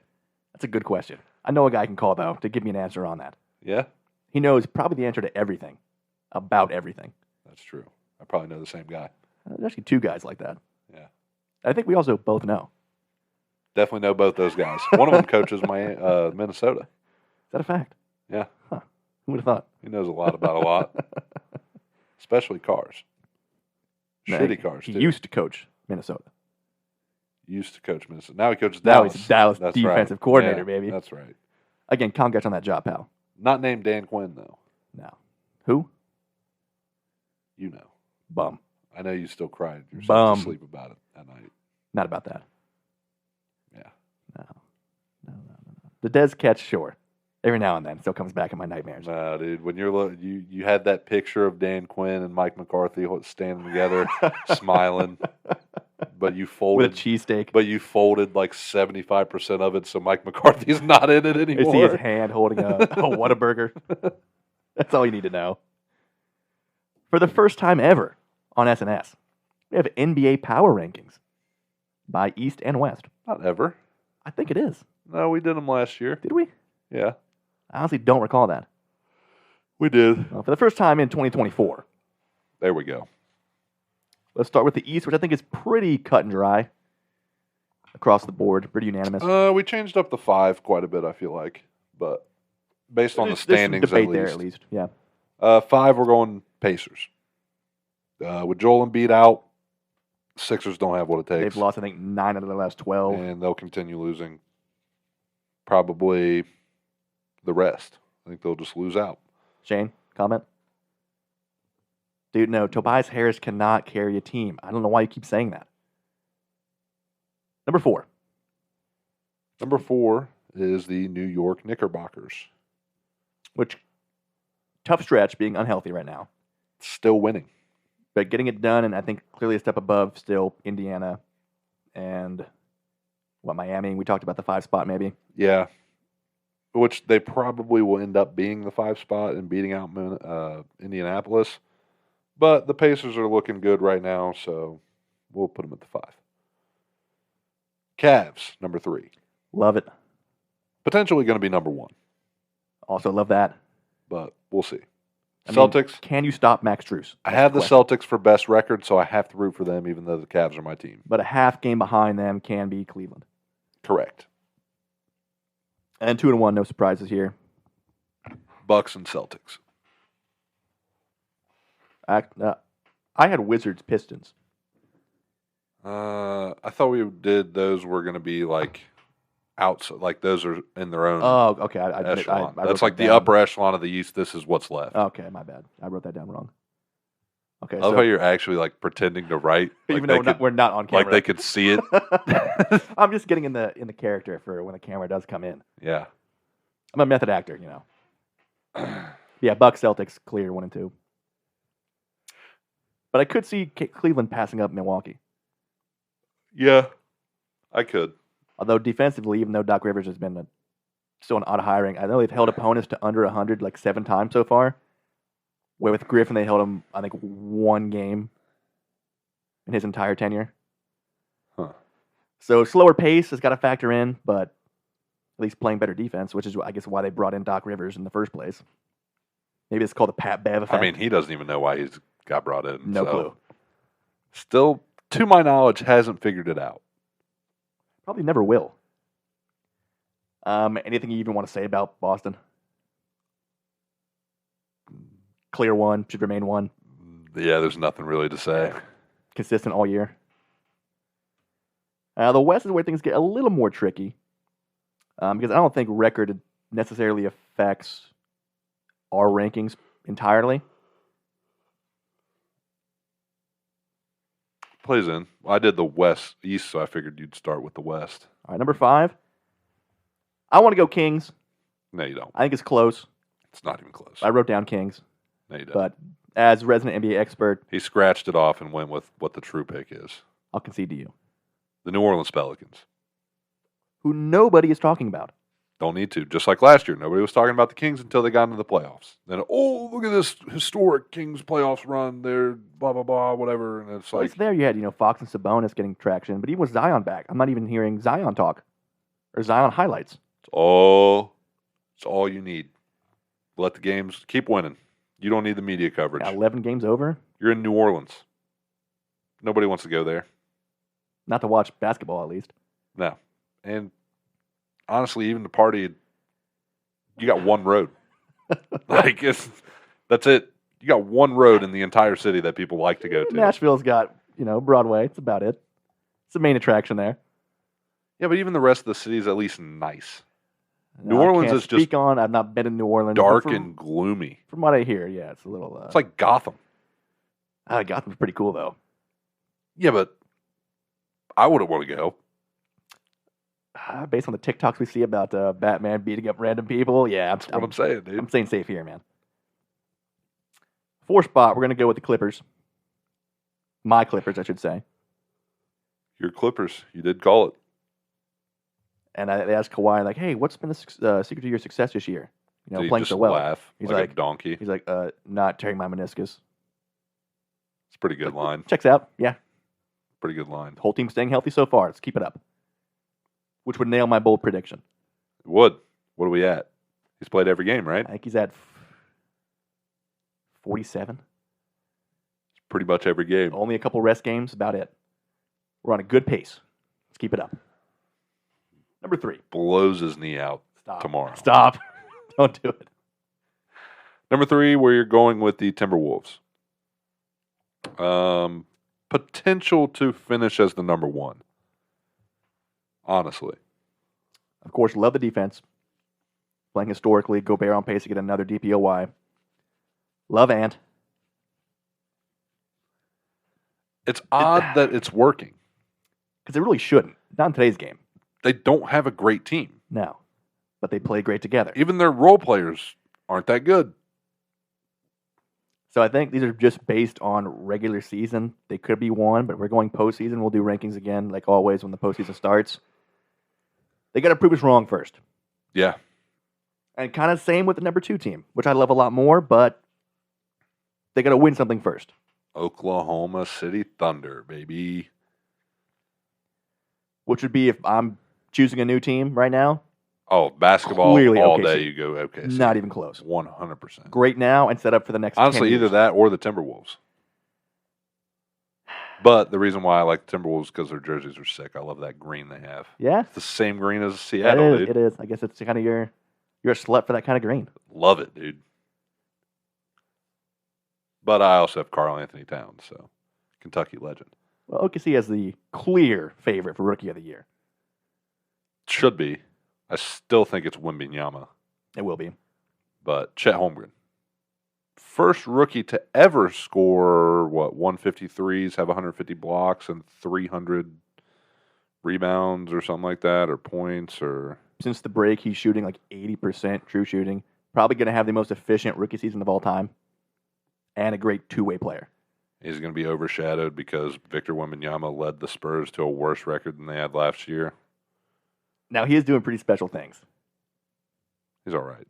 The triple-double with blocks. He had, the first 25, 10, 10, 5, and 5 game in like 20 years the other day.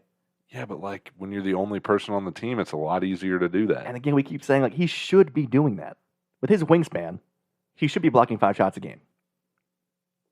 Pretty much, yeah. He should be breaking up 10 passes a game. But he's still shooting like 25% from three, 35, 40% from field goal. I don't want to hate the guy. I want to see him develop and succeed. I don't hate him. I just don't. I still think he's overrated. I just love Chet so much. Chet is what Victor should be.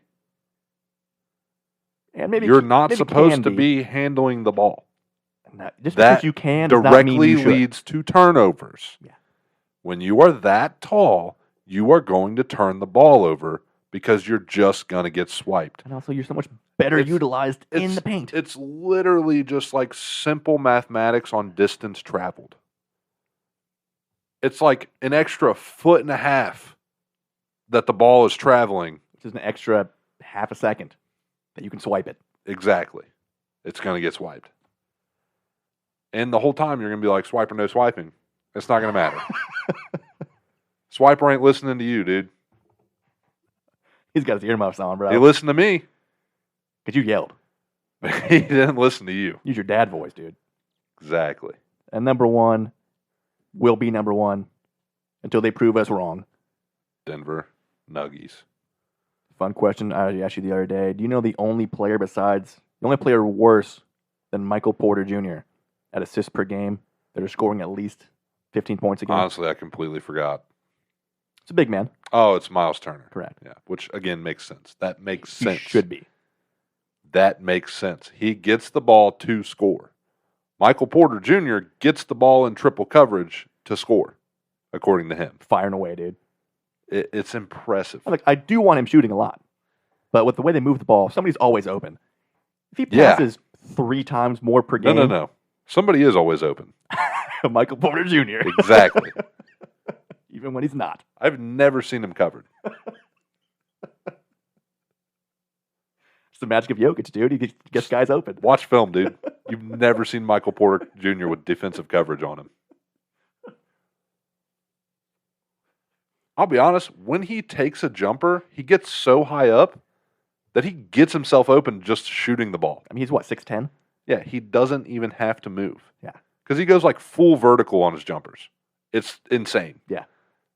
I don't know how the ball doesn't get swatted from the windup. Because again, simple math, right? When you start the jumper at your knees, instead of hand in the face, go down. If you start at the face and go down, you'll make contact with the ball. Guaranteed. It's pure coaching right there, boys. Somebody call us. Pistons, call us up, dude. We'll coach that defense up. I don't think the Pistons have a coachable defense at this point. They're too far gone. Who could you possibly bring in? It's impossible. It's not even worth talking about. New team of the week. Well, how'd the old team of the week do? My Mavs went 2-2, barring a collapse tonight. Let's see. They were playing Toronto. We're up big and closed it out 136-125 on Luka's birthday. Put up 30, 11, and 16 as expected.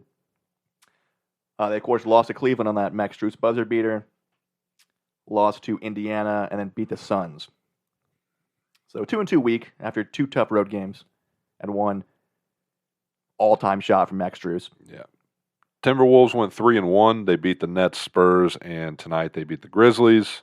and they only lost to the Bucks. New team of the week. Going Cleveland. They lost tonight to the Bulls, which is unfortunate, but then they play the Pistons, Knicks, and Celtics. So 2 pretty tough teams. Real test for the boys out in Cleveland this week. I'm going with my aforementioned Sacramento Kings. Again, tough week. You go to Denver, to Minnesota. Then you go Bulls and Lakers. Big week for the Western Conference standings, which are so tight, top to bottom. Yeah. Like we left off Dallas and Phoenix from our top 5 rankings, which are both 2 playoff teams. Should be. Better be. If they're not, some seriously bad things happened. Shane, new team of the week?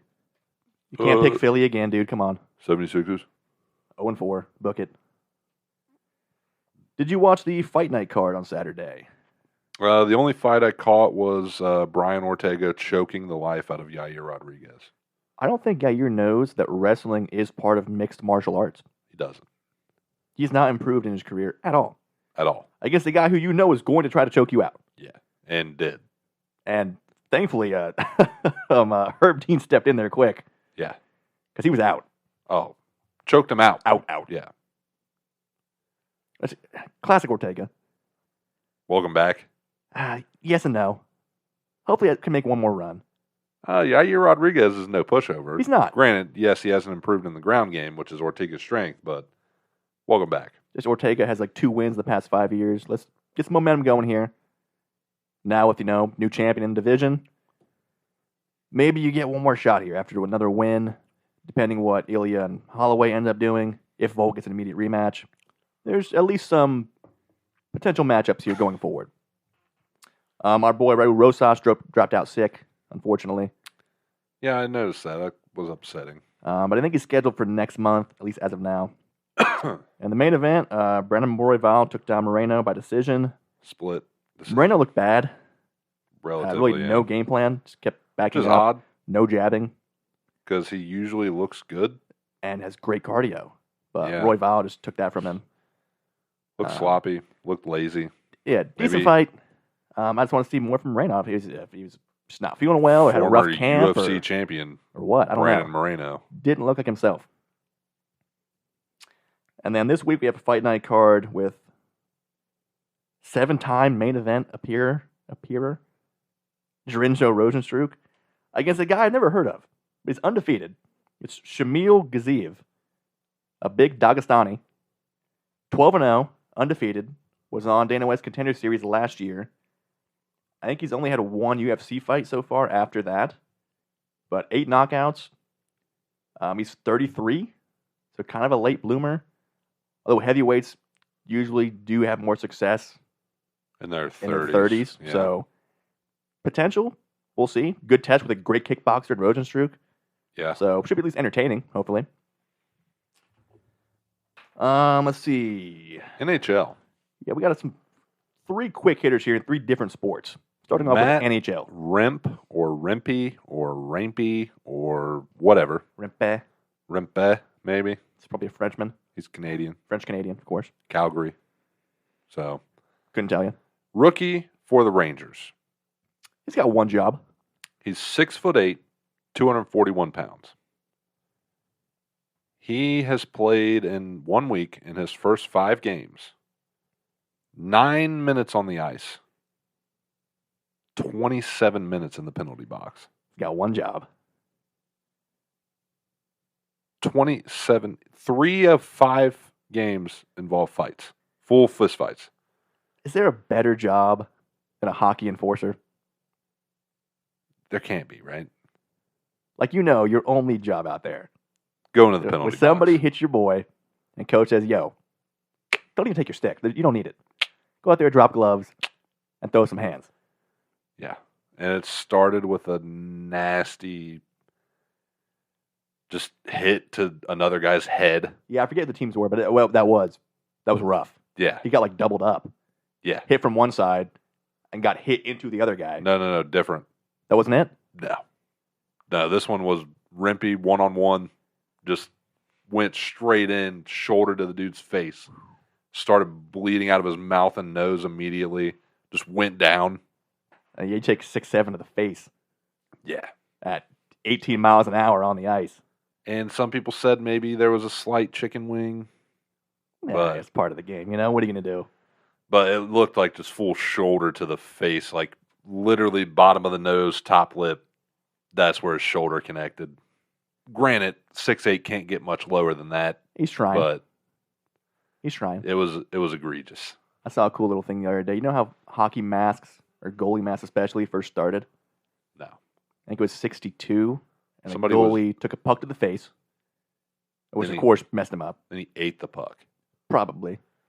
Went to the locker room, got a little stitched up, put a, like a Freddy, like a Jason mask Yeah. on. Came out, finished the game. They're like, maybe we start wearing masks now. And here we are, 50 years later. They should all wear Jason masks. It does look pretty cool. A lot cooler. Way cool. Way I don't more know. intimidating. Probably not as visually Goalie masks look pretty sweet though. tight. Yeah. Because they can customize theirs too. Yeah. Like a lot of free range there. They should do camos like Call of Duty. The more goals you block, you can get to like gold. That'd be gold tight. gold helmet. That'd be really tight. Yeah. Digital camo. You know this guy's a pud. He's got just Fortnite avatar.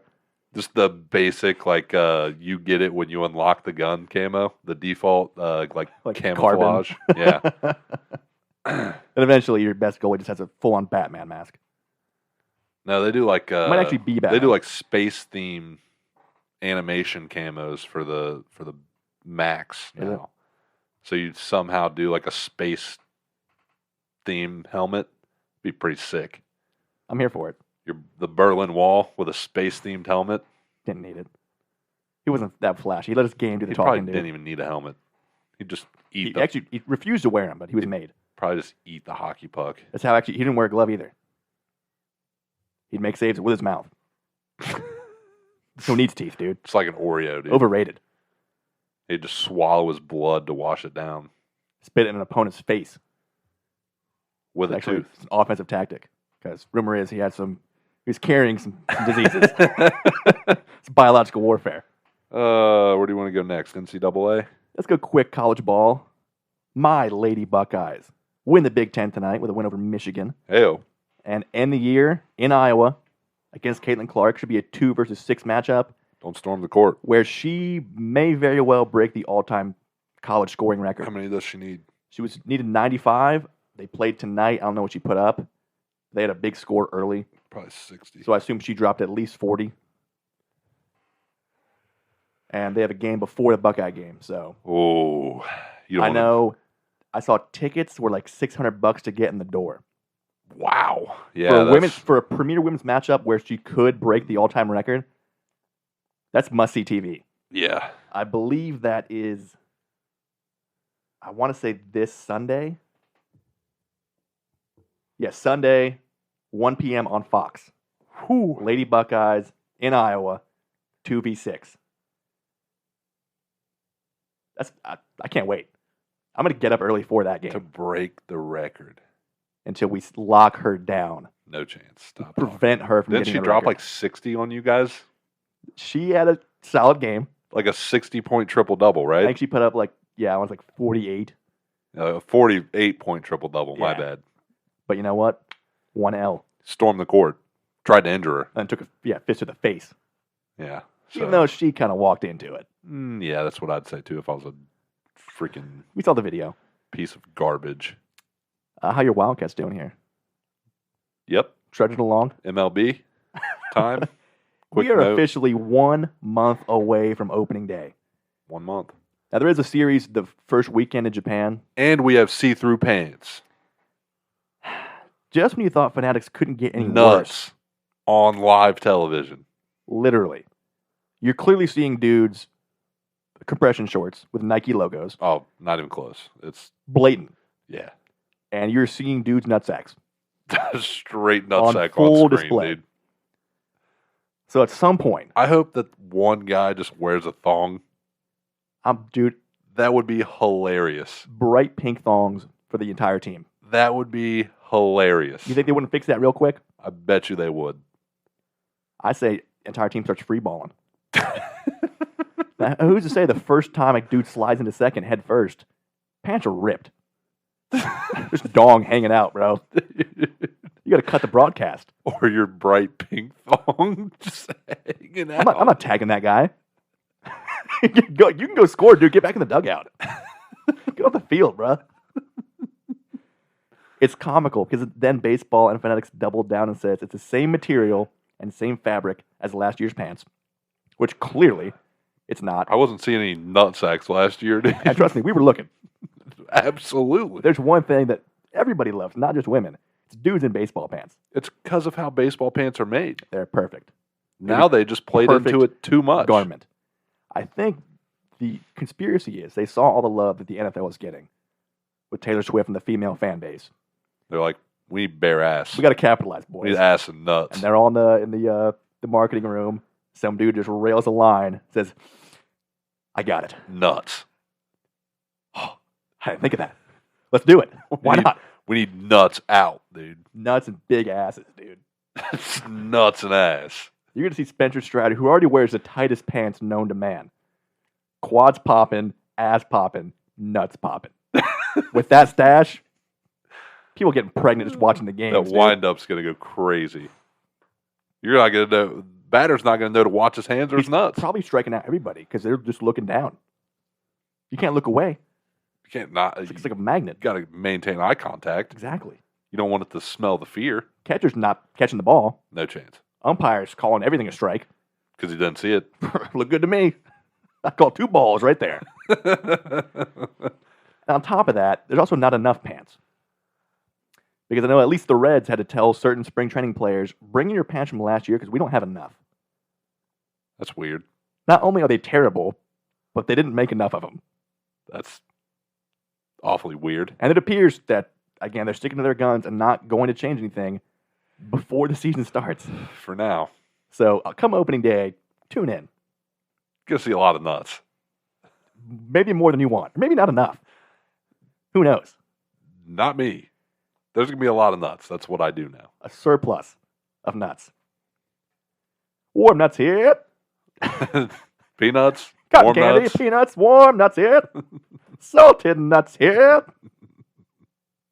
They should embrace it, dude. Some teams should just start selling their peanuts and like see-through white bags.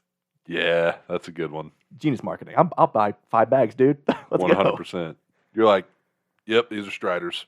Hold up to the light real quick. Whoa. That's some quality that's peanuts, dude. transparent, dude. Just walnuts and see-through white bags. Got to crack them yourself. Oh, man, I can't wait to go back to the ball field. Let's go, baby. But in spring training, of course, team to watch, the Dodgers. Ohtani's debut goes yard. Oppo. Yamamoto looks filthy. His debut today. Redlegs having fun. Hunter Green was facing Ellie in a little exhibition thing. Foul ball. Ellie hit Hunter Green's car. Broke the back window. Nice. Only happens in spring training. But yeah, a month away. I'm stoked. Can't wait. I think starting next week, I'll start doing division breakdowns. Yeah. I'll do like I know they're West, they're Central, paying East. more attention to the obstruction of the line now too, I heard. Yeah, I read that. I don't think it's really a problem. I mean, it's always a rule. Yeah, it's in the book. If it's egregious, you call it, but there's really not that many times throughout the year where it should have been called and does not get called. I think it's just another way to try and pump up scoring and stealing. Yeah, maybe. Steals, I'm totally cool with the way they were. Like, we had a great year last year. Well, we're not talking about the Reds. We're talking about I mean, league-wide was way up. You said we. Well, we as the baseball community. Yeah, okay. About the Reds, though, we've hired a bunting instructor full-time. And we did lead the league in bunting last year. Is it Ichiro Suzuki? No, but it should be. Absolutely. Right? You bring Ichiro and JV back on the coaching staff? Yeah. Let's go. Might as well get the kid. You're already paying him still. Yeah, he's already on the payroll. Hitting coach. Joey Maybe we B. have JV and the kid dual player coaches. JV, first base coach. The biggest travesty of not bringing JV back this year is not getting to see JV in these new pants. Can't see those nuts, dude. You got to bring him back right now just for that. Attendance sell out every game. His nuts have to be gigantic. Probably the biggest of all time. The man already rocks the pants. There's no doubt about that. He'll be the one to wear the thong. He's got I think he wears them already. He's got the full beard going right now. He's very depressed. His social media is great. He was in a car wash the other day. And he's like, turned the video on, stone-faced. Like, this is not spring training. He said, I forget what he said. If somebody doesn't sign me, it wasn't a suicide threat, but it was similar. He's like, somebody please sign me. So our idea is that MLB needs to get a travel show with JV. If it doesn't get signed, and just go around to every game throughout the year, stay around the game. Let's get some stadium food going on here. Rock the pants, why not? Just to boost ratings up a little bit. Just his uniform from last year. Just stay in it. Never wash it. No, go back to the 2020 sleeveless unis and rock those. With the current pants. With the current pants. Yeah. Sleeveless JB with his nuts out. Full beard. Game over, dude. If you couldn't love the guy anymore. It's pretty legendary. You might convert from a and Blue Jays fan. He streaks on the field every game that he goes to. You know how like Milwaukee has a sausage race? Yeah. Washington has like the president's race. Our seventh inning thing should be Votto streaking. Do you want to come hit after that? Crowd's pumped up. No. What do you guys do You just now? saw the best nuts of all time. What do you guys do now? Like a wiener dog race We don't or really something? have one. Well, we kind of have like the Mr. Redleg race. Him and Rosie and Gapper. But you throw JV in there too. Naked. I like the thong. Just the thong. Thong's tasteful. Just the thong. You know the chest hair's popping. Absolutely. That beard and that Canadian jeans, man. Probably Just couldn't even tell he's not wearing a shirt. Giant nuts. Gotta be. Just swinging along, dude. Just hanging. Just dangling. Split, too. Because the thong's not big enough to cover Clearly them up. split, yeah. Let's go to Close but no cigar. dick pick first here. While I get the bucket, give it your close but no cigar. The Detroit Pistons. They almost had the worst record of all time. With their 9th win, Can't do disqualified. And now tied with Washington, actually. Both 9 wins. it. On the come up, if you will. This is the